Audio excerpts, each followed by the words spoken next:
conheço a Deus, esta é uma visão que faz muito sentido.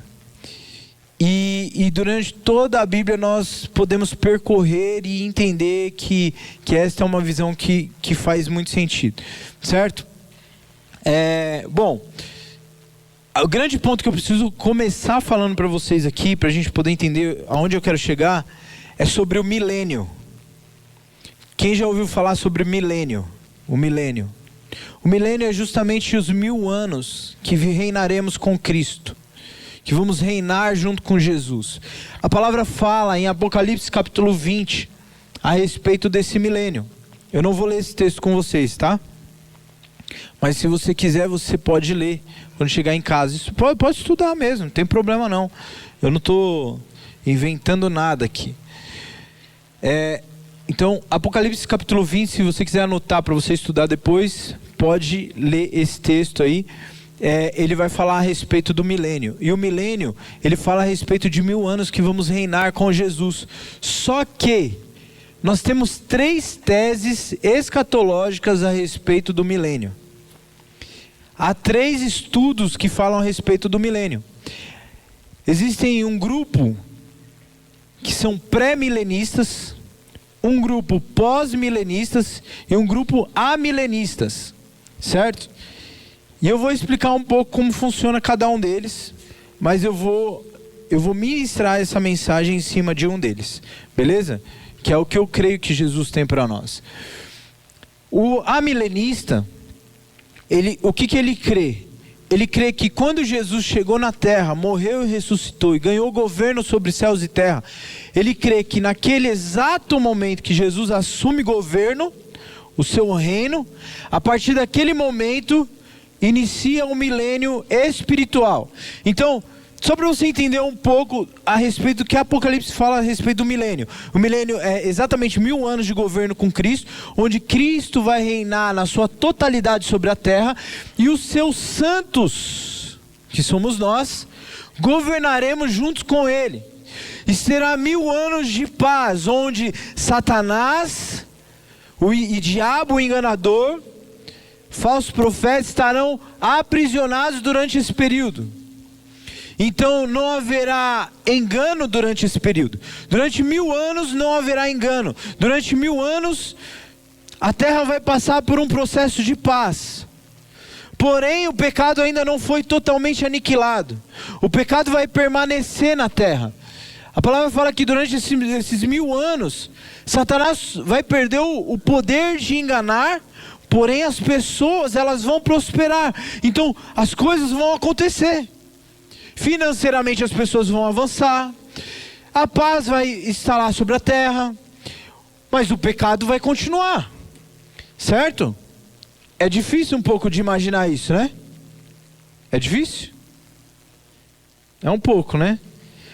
Mas a grande questão é que ninguém vai ficar aprisionado à mentira de Satanás. Nesse período, o texto ele vai falar que as pessoas não ficarão aprisionadas nessas mentiras, no engano, elas não serão enganadas, mas ainda o pecado vai estar na terra, e durante 1000 anos haverá um governo de Cristo. Cristo vai estar governando a terra, e nós governaremos com eles, assumindo, praticamente, pelo que a palavra fala, assumindo posições de governo mesmo, talvez presidentes, talvez prefeitos, parte de governo, talvez as esferas da sociedade, né, que hoje a gente fala sobre 7 esferas da sociedade, talvez escolas, universidades, a igreja vai assumir governo, a igreja vai governar, e a igreja vai pregar durante 1000 anos a respeito de Cristo, mas sem haver problemas gigantes na terra, certo? Então esse é o milênio, que de todas as teses, as 3 teses, todos concordam a respeito disso, que a palavra fala. Então, das 3 teses, todos creem nisso, certo? Porque a palavra vai falar a respeito disso. Agora, o que o amilenista ele crê? Que quando Jesus ele subiu e começa a governar, e e começa a governar no mundo espiritual. É onde nós lemos em Efésios que ele está sentado na região celestiais e nós estamos ali com ele. E aí alguns creem que ali começou o governo milenista, esse período milenista de Cristo, onde ele está governando espiritualmente agora. Então, por mais que a gente vive a realidade que nós vivemos, de pecado, existe um governo do reino de Deus atuando na terra. E isso nós cremos que há um governo de Deus atuando na terra, mas não cremos que esse milênio aconteceu, já está acontecendo, entende? O outro ponto de vista é o pós-milenista. O que ele crê? Ele crê, e aí talvez vocês vão se identificar com algumas posturas de certas igrejas, vamos se dizer. Ele crê que o milênio vai ser a expansão da igreja progressivamente na terra. Então, por exemplo, a igreja ela vai haver um batismo, um avivamento gigantesco sobre a terra. A igreja vai se levantar e ela vai governar. Então assim, nesta realidade, Jesus ele não vem para governar fisicamente. Ele é um pouco parecido com a milenista. Então Jesus está nos céus, governando sobre toda a terra, e de repente a igreja ela recebe um boom do Espírito, um avivamento, a igreja se levanta e começa a dominar. Então, aí é a mesma questão. Governos, escolas, todas as áreas da sociedade começam a ver o governo da igreja, e a igreja começa a transformar socialmente a terra. Esse é o pós-milenista, certo? E o pré-milenista? O pré-milenista ele crê que Jesus voltará com os seus santos. E encerra-se uma era. Jesus vem e aprisiona Satanás. Então a mentira vai ser aprisionada. E durante 1000 anos a igreja vai vir e vai transformar essa terra. Vai começar a dominar, a governar essa terra. Então Jesus vem, ele aparece, ele governa literalmente, fisicamente, desce e governa. E depois desses 1000 anos, aí vai ter a guerra do Armagedon, aí vai falar sobre Gog e Magog, enfim. E aí sim, nós cremos que virá o fim de todas as coisas. É como se o milênio fosse a última esperança de um incrédulo ou de um ímpio para crer na palavra de Deus, para crer que Cristo é o Senhor. Tá claro? Certo? E nós cremos que Jesus, ele vai startar o milênio. Nós não cremos que o milênio está acontecendo. Nós não cremos que a igreja ela vai crescer a um ponto de governar toda a terra. E por que é importante nós sabermos disso? Porque o que Jesus fala na tua palavra, e quando nós vamos lendo a palavra, nós vamos encontrando um quadro em que na verdade a terra não vai melhorar. O mundo ele não vai avançar para melhor. As coisas não vão melhorar. E muitas vezes, quando a gente tem uma visão pós-milenista, a gente crê que vai vir um presidente que vai assumir a presidência do Brasil, o mundial, e que as coisas vão melhorar. Se a gente crê de forma pós-milenista, nós vamos crer que, cara, isso vai melhorar. As coisas vão avançar. Mas o que a palavra diz a respeito dos últimos dias? E é isso que nós precisamos ver. Por isso que eu precisei falar sobre isso com vocês. Porque a ideia é nós entendermos qual é a postura da igreja nesse tempo. O que a igreja vai fazer? O que nós devemos fazer? O que precisa mudar agora? Entende? Então, eu quero ler junto com vocês 2 Timóteo capítulo 3, do verso 1 ao 5. Segunda carta a Timóteo, capítulo 3, do verso 1 ao 5. E diz o seguinte, posso ler aqui? Vocês estão assustados? Quando fala disso, vocês ficam assustados? Fica, né? Não fica não, não pode ficar não. Aqui ó, é esperar Jesus voltar mesmo. Isso tem que encher o nosso coração, gente. De verdade. Eu sei que quando se fala sobre a palavra Apocalipse, ou fala sobre o fim dos tempos, a gente vai associando muito daquilo que a gente pode perder nessa terra. Mas a verdade é que a Bíblia ensina a gente a perder a terra mesmo. O nosso coração não pode estar ligado neste lugar. A gente precisa sonhar com o lugar que o Senhor Jesus prometeu para nós. Entende? A eternidade, ela precisa ser um fruto no nosso coração. Uma semente dentro de nós que nos leva a desejar este lugar. Sabe por quê? Porque no fundo, o anseio de todo ser humano é a vida eterna. Você sabia disso? Essa semana, a Anitta, cantora, ela fez uma declaração que praticamente ela clamou pela eternidade. Eu não sei, quem viu essa declaração essa semana da Anitta? Poucas pessoas, acho que vocês vão ver, se não viram, vão ver. Mas ela chegou a um ponto onde ela falou assim, eu alcancei tantas coisas, eu conquistei tudo que eu queria, mas ainda não estou completa. Ela reconheceu isso. Lógico que ela não afirmou que está em Cristo a plenitude daquilo que ela está buscando, ela não sabe disso.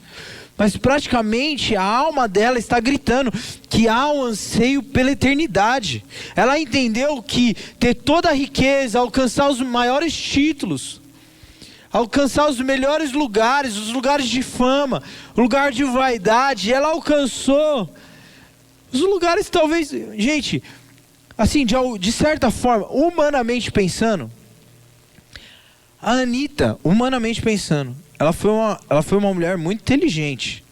Vocês concordam comigo? Ela cresceu num lugar que não tinha visão de crescimento. Ela cresce com músicas depravadas mesmo. Porém, ela estudou outra língua. Ela foi lá fora. Ela cresceu lá fora. Vocês percebem que, tipo assim, olhando na estrutura humana mesmo, foi uma mulher que ela desbravou, assim. Ela rompeu com muita coisa aí que não era para ela chegar no lugar onde ela chegou. Certo? Lógico que não é um exemplo para nós, mas eu estou falando como ser humano. Pensa numa carreira. Ela foi bem sucedida ou não foi? Foi. Certo? Pensa numa carreira. Ela foi bem sucedida. Ela chegou no ápice de fama e do lugar onde a área que ela trabalha pode proporcionar. Porém, ela chegou num ponto da vida dela onde ela declara isso. Que ela alcançou tudo, mas sente que ainda não alcançou o que ela precisava alcançar. E Cristo é esta pessoa. Para todos nós, Cristo é esta pessoa. E aí, nós precisamos entender que há um anseio no coração humano pela eternidade. Você percebe que o ser humano, a maioria do ser humano não quer morrer. A não ser que esteja com alguma disfunção emocional. O ser humano, ele não quer morrer. Não há desejo pela morte. Não há desejo pelo fim das coisas. Por isso que talvez quando a gente fala sobre o momento que as coisas vão se cumprir e tudo isso vai terminar, talvez isso pode ser um choque no nosso coração. E talvez você pode olhar para muitas coisas que nós construímos e você falar, mas eu não vou ter isso mais. Eu cresci na igreja, desde pequeno. Mas eu lembro que na minha infância, assim, eu ficava lembrando disso. Nossa, mas Jesus voltar, eu vou ter meu pai e minha mãe? Era muito difícil eu quando eu era criança, entender que vai acontecer com meu pai e com a minha mãe. Que vai acontecer, sei lá, tipo, eu gostava tanto de brincar, sabe? Quando eu era adolescente mesmo, assim. Gostava muito de jogar bola, de brincar. Tanto é que eu tinha até dificuldade de fazer lição. Eu chegava da escola, eu queria, pra quadra, jogava bola o dia inteiro. E aí, eu lembro que eu ficava associando, mas será que o céu vai ser tão divertido assim? Será que a eternidade vai ser bom? Né? Porque é tão bom a vida. É ou não é? A vida não é boa. você desfrutar, você sentar com pessoas, você comer com pessoas, você rir, você tá junto. Aí você está aqui como igreja, você está com a célula, você está celebrando. A vida é maravilhosa. Mas Jesus jamais tiraria a gente de um lugar bom para levar a gente para um lugar pior. O que Cristo está prometendo, essa eternidade já é muito maior daquilo que nós podemos imaginar. E é esse tipo de anseio que nós precisamos entender, que nós precisamos ser despertados para um desejo pela eternidade, a ponto de, embora esse anseio já tenha no nosso coração, mas nós desejarmos que Cristo volte. Entende? E eu li até um texto com o pessoal lá de São José dos Campos hoje, que ele fala justamente isso. Ele fala assim: aquele que crê no seu coração e declarar com a tua boca que o Senhor que Jesus é o Senhor, ele será salvo. A fé é tão simples. É tão simples. A salvação é tão simples. Você crê, você declara, você se batiza com uma aliança. Você está salvo. Você está salvo. E você pode desfrutar desta beleza que é a eternidade. E o medo não pode fazer parte desse processo para nós. A morte não pode nos trazer medo, entende? Que a palavra diz que o amor de Deus lança fora todo medo, e o medo ele remete a juízo. E nós não estamos mais debaixo de condenação para ter medo. Nós estamos debaixo deste amor que nos leva a uma eternidade com Cristo. Amém? Animei vocês um pouco mais? É isso aí. Então eu quero ler o texto com vocês aqui. Olha só o que a palavra diz. 2 Timóteo 3, do 1 ao 5. A palavra diz que os últimos dias serão difíceis. Já contradiz muito do que o pós-milenismo fala. Então, se os últimos dias fossem fáceis, esse texto não estaria, né, fáceis no sentido assim, se fosse um governo onde a igreja vai progressivamente alcançando, Paulo não escreveria isso para Timóteo. E aí ele vai falar: serão difíceis. Saiba que nos últimos dias haverá tempos muito difíceis. Ele ressalta, reforça isso. Porque as pessoas só amarão a si mesmas e ao dinheiro. Serão arrogantes e orgulhosas, zombarão de Deus, desobedecerão aos seus pais e serão ingratas e profanas. Não terão afeição, nem perdoarão. Caluniarão outros e não terão autocontrole. Não tem, talvez, geração que perdeu mais autocontrole do que a gente está vendo agora, né? Você concorda comigo? Esses dias vi uma matéria horrorosa, que um pai pega o filho e joga o filho da ponte. Eu não queria... Mano, tinha um vídeo lá, eu não quis nem ver. Eu nem pensei... Sabe que... Cara, eu não queria nem ver aquela cena. Mas fala que ele leva o menino, vai andando de bicicleta achando que é um passeio de bicicleta. O menino com 7 anos de idade. O pai leva e mata o menino, joga o menino da ponte, o menino morre. E depois manda mensagem para a mãe do menino, que é a esposa dele, para fazer ciúmes para a esposa. Que bizarro, que coisa horrorosa. Cara, as pessoas não terão autocontrole. Que isso, que coisa que nós estamos vivendo. E sabe, a grande questão aqui não é que eu quero gerar pavor e nem gerar essa sensação ruim no nosso coração, mas nós estamos vivendo algo muito parecido com o que Paulo está falando para Timóteo aqui. Sim ou não? Vocês percebem isso? E olha só, ele fala assim, deixa eu ver, aqui. Serão cruéis e odiarão o que é bom. Trairão os amigos, serão imprudentes e cheias de si, e amarão os prazeres em vez de amar a Deus. Serão religiosos apenas na aparência, mas rejeitarão o poder capaz de lhe dar a verdade, a verdadeira devoção. Fique longe de gente assim. Conselho de Paulo a Timóteo. Sabe de uma coisa? Sempre houve na história pessoas assim. Sempre houve. Mas a grande questão que ele está falando, E quando ele fala para Timóteo ficar longe de pessoas assim, é que de alguma forma ele está falando que dentro da igreja vai ter gente assim. De alguma forma, nos últimos dias, no meio de pessoas, e essas pessoas vão ser joios no meio da igreja, certo? A palavra diz que há joio e trigo, eles vão crescer juntos. Mas um dia, quando Deus colher o trigo, o joio vai ser arrancado junto. Porque o joio não pode ser arrancado enquanto cresce junto com o trigo.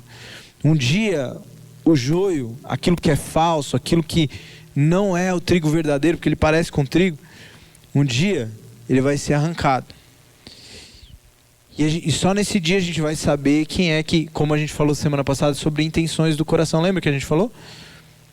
Não dá pra gente saber, não dá pra gente medir. O único que pode saber da intenção do nosso coração somos nós mesmos. Deus sabe, mas nós mesmos sabemos. Então o joio e o trigo, ele vai crescer junto. E a palavra fala sobre isso. Mas esse texto ele está falando justamente de pessoas que vivem no nosso meio. E quando nós identificamos pessoas assim, ele instrui: não ande com essas pessoas. Se afaste dessas pessoas. Porque isso corrompe o nosso coração. E aí, você vai vendo que esse conselho de Paulo a Timóteo, ele vai praticamente apontando a gente para um quadro onde é um pouco diferente do quadro que a gente estava falando sobre o pós-milenista, certo? E aí, eu vou dar uma acelerada aqui, mas em Mateus capítulo 24, ele vai dizer o seguinte, a partir do verso 4, é aqui Jesus mesmo falando. Jesus respondeu: não deixem que ninguém os engane, pois muitos virão em meu nome dizendo: eu sou o Cristo, enganarão a muitos. Vocês ouvirão falar de guerras e ameaças de guerras, mas não entrem em pânico. Sim, é necessário que essas coisas ocorram, mas ainda não será o fim. Uma pausa aqui. Vocês concordam comigo que não faz sentido, certo? Se o quadro fosse a igreja governando, a gente estaria livre desse quadro aqui, certo? Sim ou não? Então a gente fala a respeito de... Então é justamente essa visão, que Jesus vai vir e vai colocar a igreja para governar. Mas até que Jesus venha, o quadro, ele é caótico. O quadro é que as coisas vão piorar. E aí eu não quero ser profeta do caos e nem que você saia aqui assustado e falando assim: ai meu Deus, tudo vai piorar, né? Eu não vou fazer mais nada da minha vida. Não, é justamente sobre isso que eu quero falar com você hoje. E aí, continuando aqui: uma nação guerreará contra outra nação, um reino contra outro reino, haverá fome, terremotos, várias partes do mundo. Tudo isso, porém, será apenas o começo das dores de parto. Então vocês serão presos, perseguidos e mortos. Por minha causa serão odiados em todo o mundo. Muitos se afastarão de mim e trairão e odiarão uns aos outros. Falsos profetas surgirão em grande número, enganarão muitos. O pecado aumentará e o amor de muitos esfriará, mas quem se mantiver firme até o fim será salvo. E as boas novas, o evangelho a respeito do reino, serão anunciados em todo o mundo, para que todas as nações as ouçam. Então virá o fim. Então, qual é o cenário? O mundo vai de mal a pior, mas a igreja está viva. O mundo está indo de mal a pior, mas a igreja está anunciando essas boas notícias. A igreja está crescendo. A igreja verdadeira de Cristo ainda continua reinando e ainda continua declarando palavra e vida neste tempo. Enquanto ela é perseguida, ela continua crescendo. Gente, vocês não têm noção. Nos países que há maior perseguição de cristãos, é o lugar onde a igreja mais cresce. Parece que quanto cada cristão que morre, parece que é uma semente que frutifica em mais cristãos. Esses dias eu estava ouvindo um testemunho de uma menina que tinha, acho que ela participava da igreja dos pais e tinha um grupo de jovens na igreja de com dezenas de pessoas. Eu acho que alguns de vocês devem ter ouvido essa história. E aquela menina, ela entende o deixar para trás. Porque ela estava ouvindo uma música do Morada, e ela entende que aquela música falava sobre uma decisão de seguir a Jesus por toda a vida e não voltar mais atrás. Aquela menina entende aquilo, e no mesmo dia que ela entende, ela morre, e parece que ela tinha construído uma célula, como se fosse um link no lugar onde ela estava, não lembro se é escola ou universidade, mas hoje parece que são 1.500 jovens que foram frutos da morte dessa menina. Você tem noção de dezenas de pessoas ir para 1.500 pessoas, jovens, num culto? Porque alguém morreu? Porque foi uma semente? E nós entendemos que o Evangelho ele fala sobre esse princípio. Toda vez que uma semente morre, então a própria palavra fala assim: é necessário que a semente morra, que ela seja enterrada para que o fruto nasça. E quando Jesus ele morreu, houve muitos frutos da morte de Cristo e da ressurreição dele, muito mais. E nós vamos falar sobre isso semana que vem aqui, né? Para a glória de Deus. Mas toda vez que um cristão morre numa perseguição, a igreja cresce. Você tem noção disso? Toda vez que matam um cristão, toda vez que perseguem um cristão, a igreja só aumenta, ela não reprime. A perseguição nunca parou a igreja. Nós não cantamos aqui? O Coliseu, né? Eu não vou cantar aqui não. Mas é a história. Tentaram parar a igreja em vários momentos da história. Lançaram cristãos aos leões, lançaram os cristãos em arenas. E eles brincavam com os cristãos, eles viam a morte, eles assistiam os Jogos Olímpicos deles. Na época, eles se divertiam com a morte de cristãos. Há muito sangue, gente, derramado para que esse texto esteja nas nossas mãos. Há muito sangue derramado para que a gente esteja aqui. A gente não tem noção. Mas a grande verdade é que enquanto o mundo piora, a igreja avança. Porque a palavra de Deus, existe uma promessa e uma profecia que nos últimos dias, as águas como cobrem o mar, ela vai ser assim como o Espírito Santo vai fazer nessa terra. Haverá um grande último avivamento onde a igreja vai se levantar com muita autoridade. Isso não vai ser um momento onde a igreja vai estar confortável. Eu creio que provavelmente a igreja vai estar vivendo um dos maiores momentos de perseguição da história. Mas enquanto é perseguido, a igreja vai estar viva, atuando na história da humanidade. E é isso que nós cremos. E qual é a nossa postura hoje? Avançando aqui. A palavra de Deus diz em Coríntios que se a nossa esperança em Cristo se limita apenas a esta vida, somos as pessoas mais infelizes deste mundo. Se nós achamos que Cristo vem para mudar uma questão social, de governo, que é o que o povo judeu estava esperando na época. Quando Cristo vem como Messias, eles esperavam que Jesus tirasse o governo de Roma. Mas Jesus não tirou o governo de Roma. Roma continuou governando sobre Israel, o império continuou vivo lá.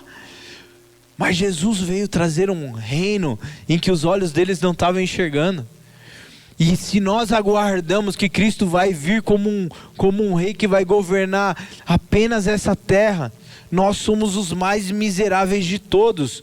Porque o que nós devemos esperar é sobre um governo de Cristo que virá sobre toda a eternidade. É este governo que nós esperamos. Entende? Entende como aquela visão... A visão pré-milenista, ela vai se encaixando porque há uma esperança de que Cristo vai voltar e essa eternidade vai ser sobre um governo de Cristo perfeito. E um dia não haverá mais morte, nem miséria, nem fome, nem dor, nem choro, nem pranto. E as coisas antigas vão ser passadas, nem animais ferozes haverão neste lugar. A palavra fala sobre uma restauração completa da terra, até mesmo dos animais. A palavra diz que a criação aguarda com grande expectativa a manifestação dos filhos de Deus. Porque a criação sofre com pecado até hoje. Toda a criação vai ser restaurada em Cristo, sobre o governo eterno de Cristo. Nós precisamos esperar por este governo. É por este governo que nós esperamos. É por isso que nós aguardamos o noivo. É por isso que nós ansiamos pelo dia do casamento. E que a igreja aguarde e anseie esse momento. Enquanto a igreja se prepara, enquanto a igreja anda aqui nessa terra, enquanto a igreja continua anunciando a beleza do noivo que virá, ela continua firme, esperando uma promessa eterna. Amém? Eu não vou conseguir ler com vocês, eu vou acelerar aqui, mas eu queria muito ler esse texto com vocês, de Jeremias capítulo 29. Depois vocês leem, tá? Eu vou resumir aqui. Jeremias, ele profetiza no processo babilônico ali, onde a Babilônia ela vem e ela vence guerra sobre Israel, e ela pega o povo de Israel e leva cativo a Babilônia. Algumas pessoas de Israel permanecem no lugar, em Jerusalém, ali no reino, só que eles vivem um período de muita miséria. E a galera que vai para a Babilônia, Jeremias nesse texto ele começa a profetizar o seguinte, ele fala assim: olha, Deus está dizendo que o período que vocês vão ficar na Babilônia são de 70 anos. E é Deus que está falando, vocês vão ficar em terra que não é de vocês. Vocês vão permanecer num lugar que não é terra de vocês. E sabe qual é o conselho de Deus para este povo? Que eu creio que esta imagem de Jeremias 29 é exatamente o que nós estamos vivendo hoje, tá? Espiritualmente falando. Então o que ele fala? Há um povo exilado na Babilônia. E o conselho de Deus é o seguinte: olha, vocês vão fazer o seguinte: não adianta vocês quererem sair daí antes da hora. Vocês vão ficar durante 70 anos aí. Mas enquanto vocês estiverem aí, eu quero que vocês consigam um emprego, trabalhem, prosperem. Eu quero que vocês casem. Eu quero que vocês tenham filhos. Multipliquem-se. Multipliquem-se na Babilônia. Uma terra que não é de vocês. Vocês vão fazer o seguinte: vocês vão orar pela Babilônia. Vocês vão orar pela prosperidade da Babilônia. Vocês vão orar pelo rei, porque a prosperidade da Babilônia vai ser a prosperidade de vocês. Enquanto não der 70 anos, eu quero que vocês façam isso. Mas quando der 70 anos, lembrem-se que eu trarei vocês de volta para este lugar. E quando der 70 anos e vocês clamarem a mim, eu vou responder a vocês. E aí vem o famoso texto de Jeremias 29:11, que todo mundo gosta, né? Que ele fala a respeito daquilo que vocês não viram, vocês não sonharam. Eu sei, o Senhor está preparando algo novo. E aí você vai ver que há aquela esperança, aquela promessa de viver algo que nem eles mesmos sonhavam. Então Jeremias ele vai trazer isso. Mas o que Deus está falando? Ele está falando justamente da promessa de um retorno para o lugar onde eles foram tirados. O lugar da promessa. E querendo ou não, a nossa vida nessa terra é justamente isso. Nós não somos daqui. Nós não pertencemos a este lugar. Aqueles que estão em Cristo não pertencem a essa terra. Qual é o nosso papel aqui? Vamos trabalhar, vamos prosperar, vamos orar por este lugar. A nossa postura por não saber que as coisas vão melhorar não é tipo assim: então eu nem vou orar porque vai piorar. Não. Nós vamos orar pelo Brasil, sim. Nós vamos orar esperando que haja um bom governo. Nós vamos orar abençoando. Nós vamos orar esperando que o Senhor faça algo novo. Embora o quadro, a gente sabe que em algum momento vai piorar, mas nós devemos trabalhar, nós devemos multiplicar nessa terra. Nós devemos continuar falando do Evangelho neste lugar, enquanto nós estamos aqui. Mas chegará um tempo onde nós levantaremos a voz como uma noiva e falaremos: nós estamos prontas para você. E Jesus voltará. Em João capítulo 14, a palavra diz o seguinte: Jesus fala assim: eu vou para o Pai, e eu vou preparar morada para vocês, e eu vou preparar este lugar, e eu voltarei para buscar vocês, e vocês habitarão comigo, e eu habitarei com vocês. Nós estamos aqui só de passagem, amigos. Nós estamos aqui vivendo um período da nossa vida. E a vida é tão curta. Ela é tão curta. Ela é uma bênção, ela é uma alegria, mas ela é tão curta. Mas o que nós devemos fazer enquanto nós estamos aqui? Vamos continuar pregando a respeito do Evangelho de Cristo. Nós vamos continuar estudando. Nós vamos continuar sendo exemplos nos lugares onde Deus nos colocou. Nós vamos continuar anunciando o reino de Deus. Mas nós vamos fazer isso esperando o retorno daquele que prometeu que vai voltar.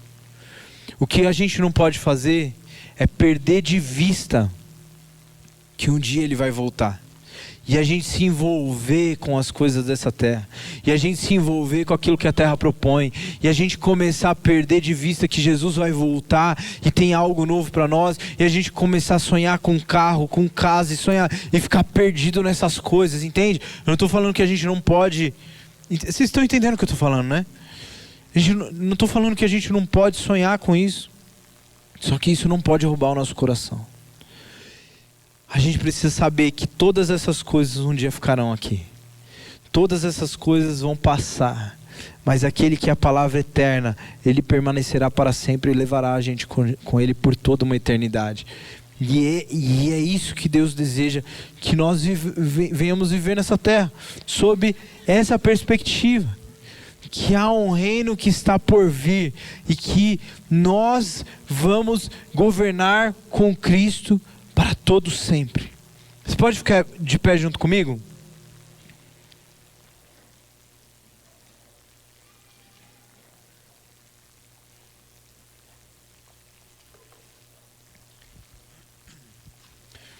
Há uma coisa que o Senhor espera de nós. Eu falei tudo isso para no final trazer para você que nós estamos num período de uma santa urgência na pregação do Evangelho. Talvez alguns momentos da história a pregação do Evangelho foi realmente a salvação, e ela sempre será o foco da pregação. Mas junto com a notícia dessa notícia que Jesus ele tem uma vida eterna para cada um de nós, nesses dias nós devemos carregar a mensagem com um plus. A gente precisa lembrar que Jesus está voltando. Nós precisamos lembrar que o Rei está voltando. Então é o tempo em que a mensagem que vai ser pregada vai ser: arrependa-se. João Batista não pregou? Arrependa-se porque o reino de Deus está próximo, não foi isso? A nossa pregação vai ser: arrependa-se porque Cristo está voltando.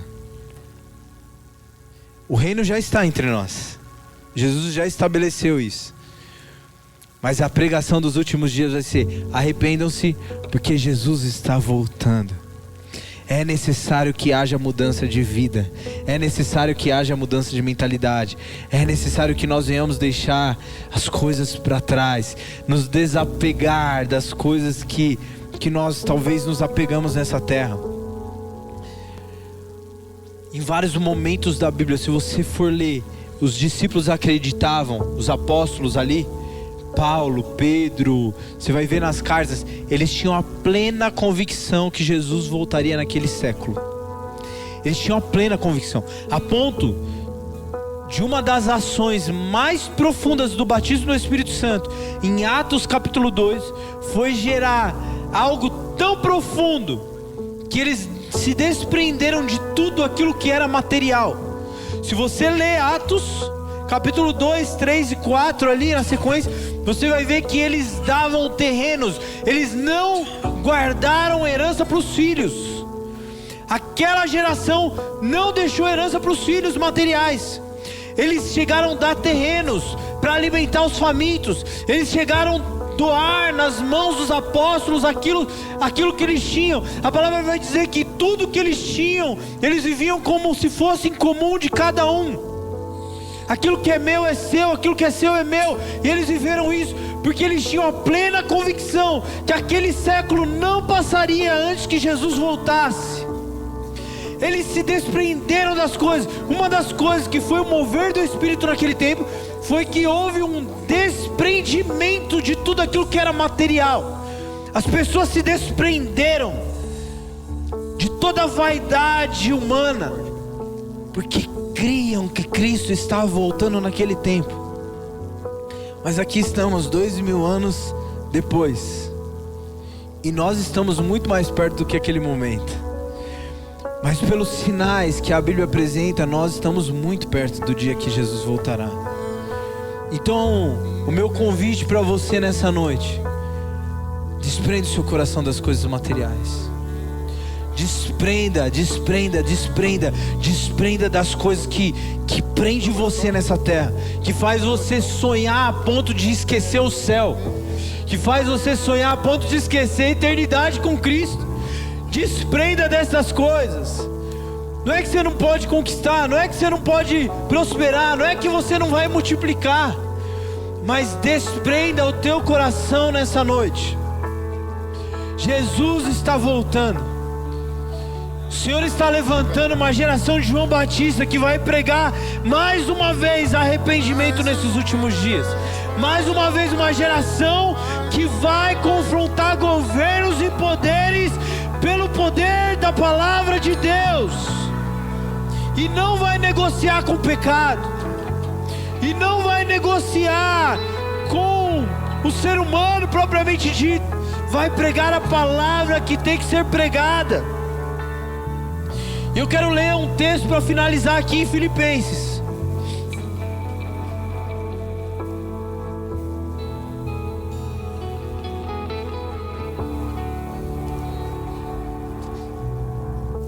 Esse texto de Paulo, ele coloca um nível de vida extraordinariamente incrível para nós. Quero ler Filipenses 3, capítulo 3 ao 11. Eu vou ler e a gente já vai orar aqui. Diz o seguinte: pois nós que adoramos por meio do Espírito de Deus, somos os verdadeiros circuncidados. Alegremo-nos no que Cristo Jesus fez por nós. Não colocamos nenhuma confiança nos esforços humanos, ainda que se outros pensam ter motivos para confiar nos próprios esforços, eu teria ainda mais motivos. E aí ele começa a falar sobre a postura de judeu. Fui circuncidado com 8 dias de vida. Sou israelita de nascimento, da tribo de Benjamim, um verdadeiro hebreu. Era membro dos fariseus, extremamente obediente à lei judaica. Era tão zeloso que perseguia a igreja. E quanto à justiça, cumpria a lei com todo rigor, na risca. Pensava que essas coisas eram valiosas, mas agora as considero insignificantes por causa de Cristo. Sim, todas as outras coisas são insignificantes comparadas ao ganho inestimável de conhecer a Cristo Jesus, meu Senhor.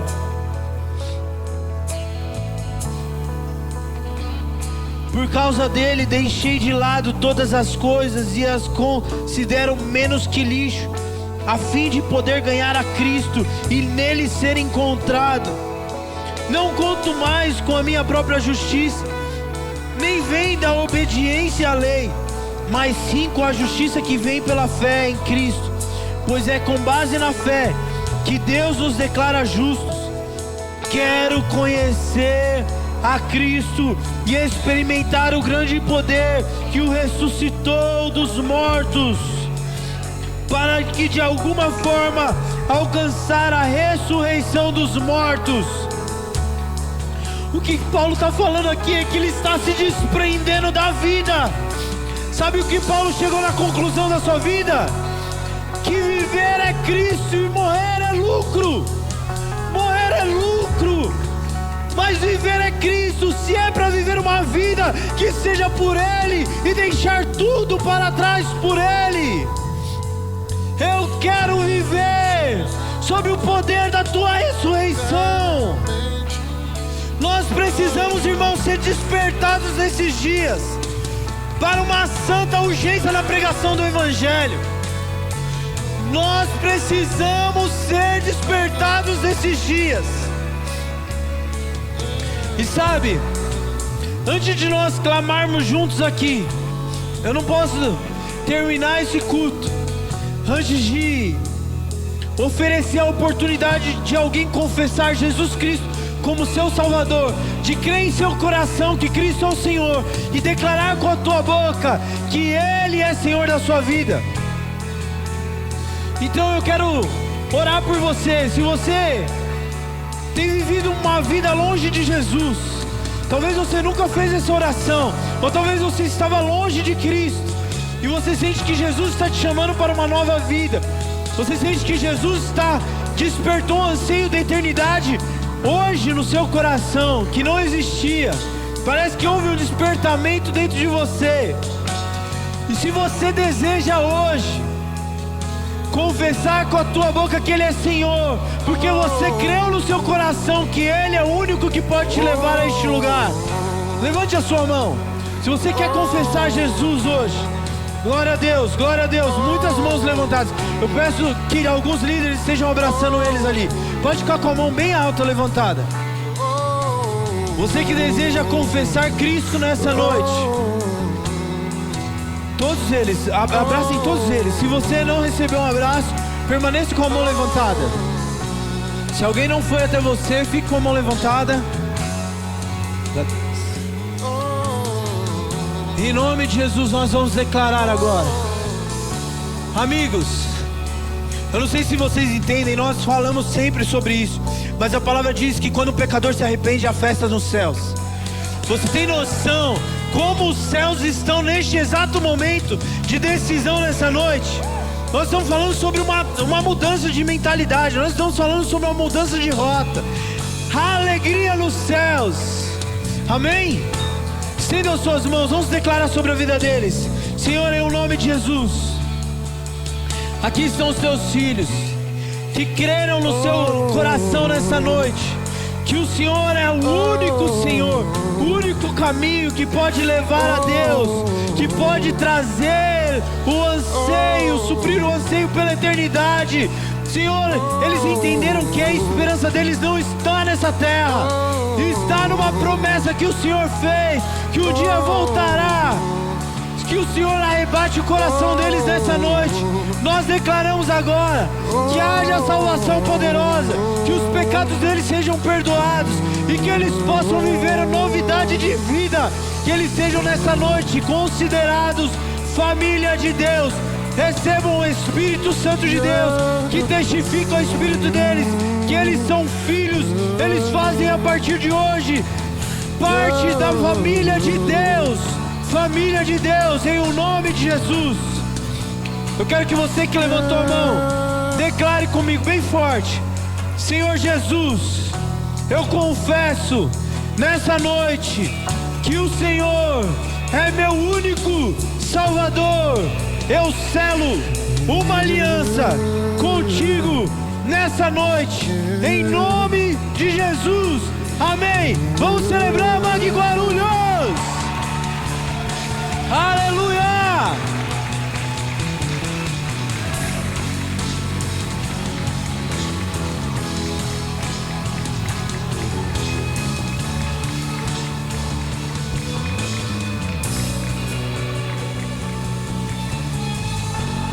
Amigos, glória a Deus pela decisão de vocês. Nós queremos andar junto com vocês, queremos que vocês andem junto conosco. Nós queremos ajudar, ensinar vocês a andar nesse caminho de retidão ao Senhor, amém? Nós vamos andar juntos mesmo. Mas eu quero terminar orando junto com vocês. Essa semana eu estava estudando a respeito da vida de Jonas. E cara, eu percebi que Jonas foi um dos profetas que talvez não foram um exemplo para nós. Porque Jonas não foi um homem íntegro a Deus, não foi um homem que profetizou a verdade. Mas há o texto de Jonas ali como profeta na Bíblia. Você fala assim, mas como assim? Jonas não foi um profeta íntegro e ele tem um livro na Bíblia? É porque Deus usa a história de Jonas para ensinar algo profundo para nós. Mas enfim, eu não quero explicar para vocês todo o contexto. A grande questão é que nós precisamos crer no poder da mensagem do Evangelho. O que Jonas faz? Você sabe, talvez muitos de vocês já sabem, que Jonas foge do chamado. Ele tenta fugir para longe, para não pregar a Nínive aquilo que Deus tinha enviado para ele para pregar. E ele vai parar na barriga de um peixe. E pela misericórdia de Deus, Deus dá uma outra chance de Jonas voltar àquela cidade de Nínive e pregar mais uma vez. Mas o mais interessante dessa história, você pode ler lá, capítulo 3 de Jonas. Jonas não dá a chance de Nínive se arrepender. Sabe qual é a mensagem de Jonas? Você pode ler depois. Olha, Deus vai destruir essa cidade em 40 dias. Só isso ele fala. Ele não fala assim: olha, Deus ama muito vocês, Ele está dando uma chance para vocês de se arrependerem. E se vocês não se arrependerem, dentro de 40 dias essa cidade vai ser destruída. Não. O desejo do coração de Jonas é que Nínive fosse destruída. Quando ele vai com a mensagem, ele quer ver Nínive destruída. Então ele não dá chance de arrependimento. A mensagem é: dentro de 40 dias Nínive vai ser destruída. Ele passou pela cidade falando isso. Ele sai fora. Ele senta depois do monte e ele quer ver essa cidade sendo destruída. Só que o que ele não esperava é que toda a cidade de Nínive caiu num profundo jejum de arrependimento ao Senhor. Mesmo ele não dando a chance, mas o poder da mensagem que foi enviada por Deus é tão poderosa de pegar um povo ímpio e sem chance de arrependimento se arrepender a ponto de até os animais ficarem em jejum. E a cidade vive um avivamento, e a presença de Deus vem sobre eles, e a salvação vem sobre eles. Eles se tornam livres, eles ficam livres da morte. Gente, se Jonas pregou uma mensagem nas coxas, vamos se dizer, se ele falou de uma mensagem só para falar que falou, e um povo se arrependeu, quanto mais nós carregamos um anseio por Cristo. Se pregarmos essa mensagem do Evangelho, o Evangelho é poder de Deus para a salvação de todo aquele que crê. E nós precisamos levantar a nossa, como um exército, e abrirmos a nossa boca e falarmos esse Evangelho com convicção do poder dessa mensagem. Amém? Eu quero que nesses últimos momentos nós vamos ter um tempo de adoração, mas você e Deus, deixe o Senhor despertar uma santa urgência dentro de você. Eu não vou conduzir você nessa oração, mas deixa o Senhor despertar você. Deixa Ele despertar, deixa Ele despertar. Vai falando: Senhor, me levanta como João Batista nesses dias. Senhor, que o Senhor dissipa toda a vergonha que me impede de pregar sobre a Tua palavra. Vai falando para Ele, vai dizendo para Ele: Senhor, desperta a pregação do arrependimento. Senhor, desperta esta geração. Desperta esta geração. Ei, Jesus. Deixa Ele quebrar seu coração. Deixa Ele fazer algo novo em você nessa noite. Vamos.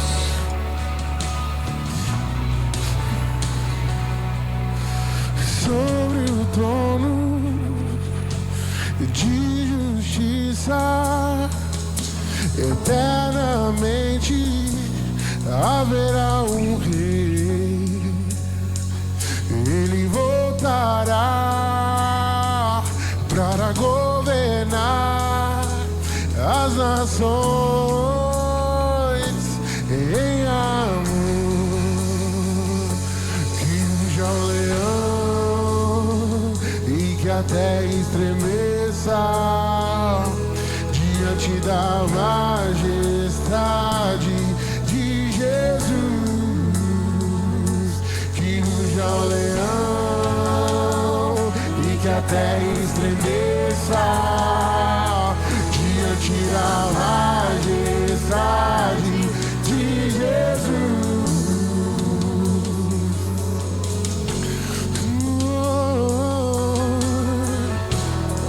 Vem pra governar